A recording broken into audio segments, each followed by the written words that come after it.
تو انقلاب خود سے چل کر آپ کے دروازوں پر دستک نہیں دیتا ہے، انقلاب دریا کی صورت میں دوڑتا ہوا آپ کے گھروں میں گھستا نہیں ہے، انقلاب خطرہ آپ کے خون سے کی گئی محنت کے پسینے سے ابھرتا ہے، بنتا ہے، اور انقلاب سمندروں کی طرح، سونامی کی طرح ایک زمانے کو لے کر آگے بڑھ جاتا ہے اور پھر دنیا کے گھر کر دیتا ہے۔ ایسے انقلاب کی میں بات کرتی ہوں جو کردار سازی کا ذریعہ ہے، کردار سازی کے ذریعے آتا ہے، اور کردار سازی، شخصیت سازی، بچہ سازی اور قوم کی پوری شہریداشت یا ان کا بنانا بگاڑنا زبان کے ذریعے سے ہو سکتا ہے، اور اسی زبان کو جب ہم چھوڑیں گے تو پھر ہمارا رشتہ کس سے جڑا ہوا ہے؟ خود سے، حالات سے، سماج سے، مذہب سے، اقدار سے، اصول سے، کس سے جڑے ہوئے ہیں آپ؟ ارے ہم تو بے خودے کے جانور ہیں، جس منہ طرف کھا رہے وہ جی جا رہا ہے، جو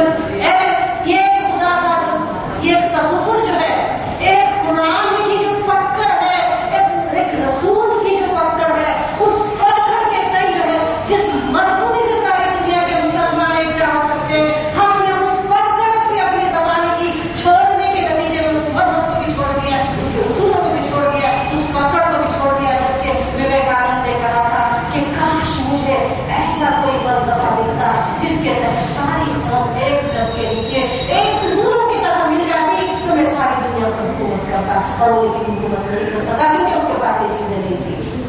اور ہم ایسے خوش قسمت لوگ ہیں کہ ہمارے یہاں ایک خدا کا تصور ہے، ایک قرآن کا فلسفہ ہمارے یہاں ہے، ایک تہذیب ہے، ساری دنیا میں کہیں سے آپ قطب شمالی سے قطب جنوبی کی طرف جائیے، نماز پڑھیں گے مسلمان، عید منائیں گے مسلمان، بقرعید منائیں گے مسلمان، علاقائی چھوٹی موٹی تبدیلیاں ہو سکتی ہیں، لیکن مجموعی طور پر ہمارا فلسفہ، ہماری تہذیب، ہمارے اخلاق، ہمارا دین ایک ہے۔ اس دین میں بدے ہوئے ہوتے ہوئے بھی ہم لوگ 56 دنیا کے ممالک آج ناکارہ، نکمے اور غلام ہیں۔ صرف ہندوستان ایک قوم، ایک حکومت ہے تو اس کا کیا جیالا بن ہے؟ ہر طرف گنیش کے ڈنکے بجتے ہیں،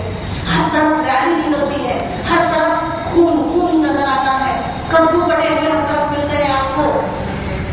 اور ہمارے ایسی سے شاندار حکومتیں 50 سے 56 تک ہے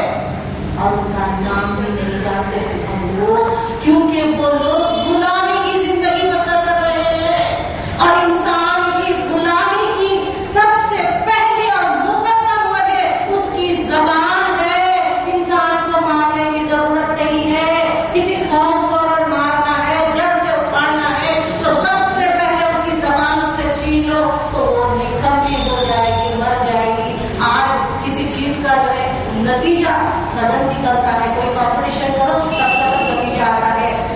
کوئی بیماری ہو گئی ہے ایک 8 دن میں کسی چیز کا انجام معلوم ہوتا ہے، وہاں سے ایسی چیزیں ہوتی ہے،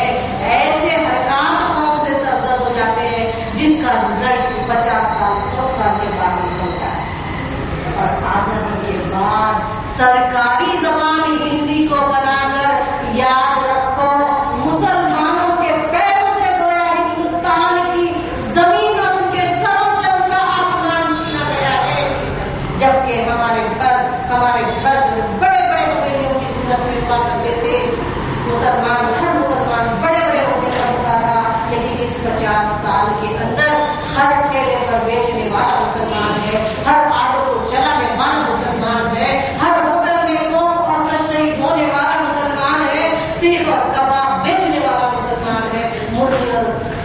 بیل کا گوشت بیچنے والا مسلمان ہے۔ چھوٹے چھوٹے دیشوں کے لوگ بنے ہیں، چھوٹے چھوٹے گھروں میں رہتے ہیں، ہماری تہذیب، ہماری سوچ بھی چھوٹی چھوٹی ہو کر سمندر جو ہے وہ خطرہ ہو گئے۔